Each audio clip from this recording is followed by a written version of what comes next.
मैं बुलाना चाहूंगा हाजी अलानू साहब को कि वो प्लीज स्टेज पर तशरीफ लाएं और मुल्तानी बिरादरी के लिए कुछ शब्द कहें।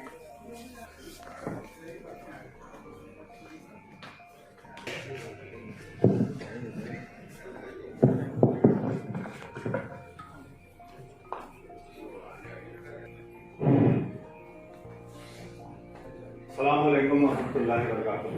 वालेकुम अस्सलाम रहमतुल्लाह। अल्लाह ताला कुरान में फरमाता है, मैं उस कौम की हालत तब तक नहीं बदलता जब तक उसे गुमान न हो अपने बदलने का। मैं शुरू से ही MBA कमेटी का बहुत बड़ा फैन रहा हूं।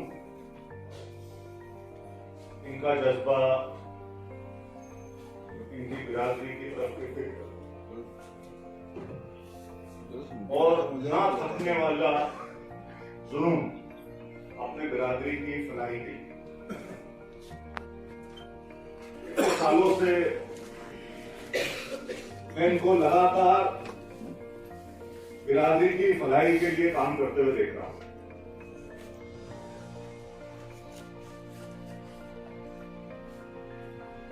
सबसे बड़ी खास बात, इनको इनके कार्यकाल में कई सेटबैक आए।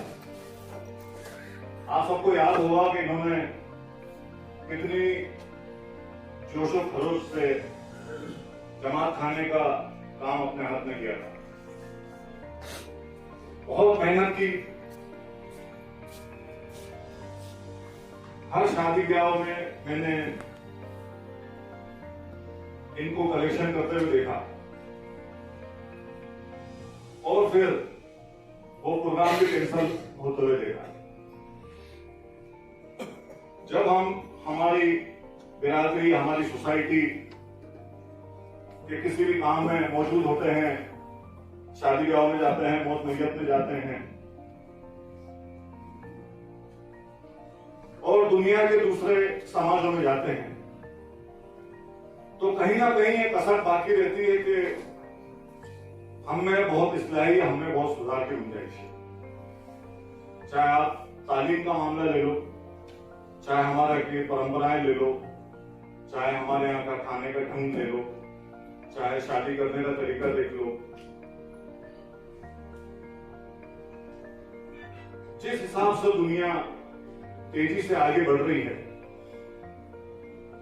जिस हिसाब से टेक्नोलॉजी टेक ओवर कर रही है, उस हिसाब से हम लोग, हमारी बिरादरी के लोग सोच नहीं पा रहे हैं कि आने वाले समय में जब बदलाव आएगा तो हम उसके बरक्स कैसे खड़े होंगे। बहुत सारे लोगों ने ज्यादा बाहर की दुनिया नहीं देखी है। जिन लोगों के एक्सपोर्ट होंगे, इंटरनेशनली कॉन्टेक्ट होंगे, आजकल तो दुनिया आपके मोबाइल फोन में सिमट गई होगी। आप देख रहे होंगे आर्टिफिशियल इंटेलिजेंस टेक्नोलॉजी किस कदर तेजी से बेरोजगारी फैला रही है। हमें अंदाजा भी नहीं होगा कि हमारे जो बिजनेस हम कर रहे हैं वो कब हमारे हाथ से छिन गए। लाखों लोग बेरोजगार हो जाएंगे। जापान, यूरोप के कई कंट्रीज, वहां भी इवन मजदूरों के कई काम जो है रोबोटिक्स ने जगह ले ली है और वो अपने काम बिना गलती के करते हैं। ना उनको छुट्टी चाहिए, ना उनको कोई इंसानी दूसरी नफ्सियात जरूरत है। जिस हिसाब से मैं दूसरे समाजों के कार्यक्रमों में जाता हूं, जिस हिसाब से दुनिया साइंटिफिकली आगे बढ़ रही है, मुझे बहुत कसक होती है कि हमारी बिरादरी उस चीजों से बेखबर है। सबसे ज्यादा जो मुझे चीजें अखरती है वो हमारी बिरादरी की गैर जरूरी रस्में, फिजूल खर्ची, बात बात के खाने। ऐसा नहीं है कि ये बात पहली और आखिरी बार हो रही है। ऐसा नहीं है कि इस चीज की कोशिश नहीं हुई। ये बात सही है कि बदलाव एक दिन में नहीं होता है और बदलाव में बहुत समय लगता है। लोग बदलाव को अपना नहीं पाते, उनको लगता है कि जो सालों से चला आ रहा है बस उसमें कोई डिस्टर्बेंस नहीं होना चाहिए। दुख होता है लोगों को बदलते हुए, और बदलना इतना आसान भी नहीं होता। लेकिन जिस हिसाब से हम लोग, हमारी बिरादरी गैर जरूरी चीजों पे खर्च कर रही है और हमारे बच्चे तालीम और टेक्नोलॉजी की शिक्षा में पिछड़ रहे हैं, इसके लिए कुछ बहुत गंभीर चीजों से सोचना पड़ेगा। हम हमारे घरों में शिकायत करते हैं आजकल बच्चे नहीं सुनते, पढ़ने लिखने में इंटरेस्ट नहीं है। हम पूछे कि कौन जवाब था, हमने हमारे बच्चों को स्कूल में डाल दिया, कभी उनसे पूछा नहीं वो क्या कर रहे हैं। अपना कीमती वक्त, जिस तरह हमारे हाफिज इमरान साहब ने बताया कि हम लोग चंद सांसें लिखा के लाए हैं। आप देखिए कि ये चंद सांसें आप कहां इन्वेस्ट कर रहे हैं, किन कामों में आपका वक्त गुजर रहा है, वो वक्त आपके आने वाले टाइम में क्या आपको वापस देगा। क्या इस बात की आपने कभी गंभीर सोचने की कोशिश की है कि आप अपना वक्त कहां बिताते हैं? मोबाइल, यूट्यूब, फेसबुक, क्या परिवर्तन आया? क्या बच्चों में अखलाक आ गए? क्या आपकी तरक्की हो गई? पैसा कमाना ही तरक्की का मापदंड नहीं है। आप अपने मुआशरे में देखिए कि आपको, अगर आप कहीं बाहर जाते हैं, कितने लोग पहचानते हैं और क्यों? क्या आपने अपने बच्चों को मोटिवेट किया? आपने उनकी खूबियों को और कमियों को जाना? क्या आप उनको घंटे 2 घंटे लेके बैठे कि उन्होंने स्कूल में या क्या नई चीजें सीखी? क्या आपने उनको किताबें पढ़ने का शौक जगाया? नहीं, तो फिर आपको शिकायत नहीं होना चाहिए। फिर आपको एक शिकायत नहीं होना चाहिए कि मुंह पे जवाब दे देते हैं, बच्चे आजकल सुनते नहीं, मानते नहीं। आपने क्या कोशिश की साहब? स्कूल की फीस भर दी, ड्रेस सिला दी, तो धक्का दे दिया, स्कूल वापस आया, पूछा आपने क्या दिक्कत है, उसको क्या पसंद है, उसकी क्या हॉबी है, उसको पढ़ना लिखना अच्छा क्यों नहीं लगता है? सब अपने अपने बिजनेस में, घर दुकान में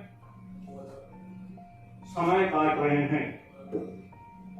आज से 20 साल की दुनिया आपको अंदाजा नहीं है। अभी सऊदी अरब, जिसमें न्यूयॉर्क शहर बस रहा है, अभी उन्होंने, हम लोग लानत मलामत करते हैं कि नई नई चीजें सऊदी अरब गैर इस्लामी चीजें शुरू कर रहा है। दुबई और अबू धाबी में गैर मुस्लिमों के मंदिर बन गए। ये सोच ऐसे नहीं आ रही है, उनको पता है कि आज भी तो कल ट्रांसपोर्टेशन में इलेक्ट्रिक व्हीकल जो है डीजल और पेट्रोल के वाहनों की जगह लेंगे। वो 20 साल बाद ये सोच रहे हैं कि अगर हमारी तेल पे निर्भरता खत्म हो गई तो हम लोग हमारा देश कैसे चलाएंगे। तो वो दूसरों को आकर्षित करने के लिए कि हम लोग बेटर नहीं है, दुनिया भर के व्यापारियों को इनवाइट कर रहा है। और दुनिया भर के व्यापारी कब आएंगे? जब उनको लगेगा कि हाँ, हमारे लिए वहां पर बिजनेस करने की कंफर्टेबल जगह है।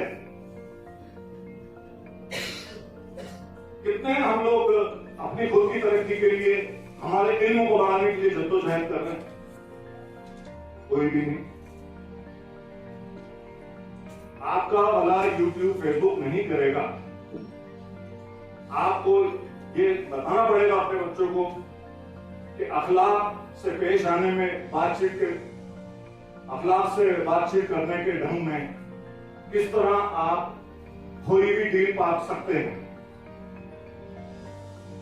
किस तरह आपके बात करने का अंदाज लोगों को मुतासिर कर सकता है, किस तरह आपके बच्चों में नेतृत्व क्षमता पैदा की जा सकती है। ये एक दिन का काम नहीं है, आपको छोटी छोटी आदतें रोजाना बदलना पड़ेगी। सबसे पहले तो आपको ये स्वीकार करना पड़ेगा कि हाँ, हमारे बच्चों में हमें ये बेसिक चीजों की कमी है। हमारे बच्चे क्यों इंटरव्यू में फेल हो जाते हैं, कई दुकान खोलते हैं और फेल हो जाते हैं? तैयारी नहीं होती उनकी। जो लोग सक्षम है वो बिल्कुल तैयार करके दे सकते हैं, लेकिन वो जद्दोजहद संघर्ष की क्षमता कहां से लाएंगे? ये सोचने का ढंग ही नहीं है। हम सोचते हैं कि जो हमने संघर्ष करा हमारे बच्चों को वो तकलीफ नहीं आना चाहिए। क्यों नहीं आना चाहिए साहब? वो आपके संघर्ष को कैसे पहचानेंगे जब उनको हर चीज थाली में परोस ही मिलेगी? आपका संघर्ष आपका बच्चा कब जानेगा? जब वो उस रास्ते से जाएगा जिस रास्ते से आप गए हैं। सब कुछ आपने थाली में परोस के दे दिया, सब रेडीमेड मिल गया, वो क्यों करे इज्जत? आपको तो वही बोलेगा आपने हमारे लिए किया ही क्या। जब तक हम हमारे बच्चों को नीचे के लेवल से संघर्ष करना नहीं सिखाएंगे, उनमें वो चमक नहीं आएगी। मत दीजिए उनको कोई भी काम रेडीमेड, करने दीजिए उनको अपने हिसाब से संघर्ष, छोड़ दीजिए उनको उनके हाल पे, मत बढ़ाइए मदद का हाथ।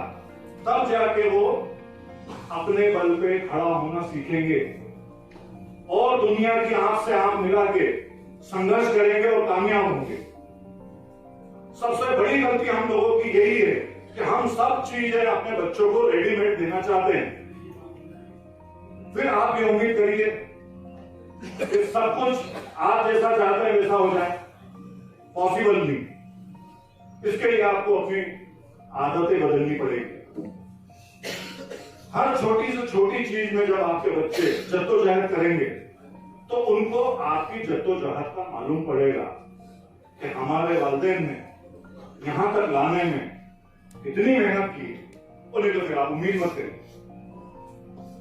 बैठे रहिए, देखते रहिए और इन चीजों से कुछ भी होना जाना नहीं। 20 साल में पूरी दुनिया अपने मौजूदा बिजनेस खो देगी। अगर आपको अपने बिजनेस बचाने हैं, काम धंधे बचाने हैं, तो आपको ये इल्म होना बहुत जरूरी है कि बाहर की टेक्नोलॉजी में क्या चल रहा है। आज से 10-20 साल बाद हम कहां खड़े होंगे, गवर्नमेंट की पॉलिसीज क्या लेके आ रही है, किन चीजों पे टैक्सेशन बढ़ाया जा रहा है, किन चीजों पे एक्सपोर्ट हो रहा है, किस चीज पे इंपोर्ट हो रहा है। जब तक आप ये सारी जानकारी आपके इल्म में नहीं रखेंगे और अपने बिजनेस को समय के हिसाब से नहीं डालेंगे, धीरे धीरे खत्म हो जाएंगे। तो आप तमाम मेरी मुल्तानी हजरात से बहुत नाना गुजारिश है कि आने वाले वक्त को परख के अपने आप को अपग्रेड और ज्यादा से ज्यादा दुनिया में क्या हो रहा है उसकी जानकारी रखिए। इसी के बाद मैं अपनी बात खत्म करता हूँ। बहुत बहुत शुक्रिया। बहुत बहुत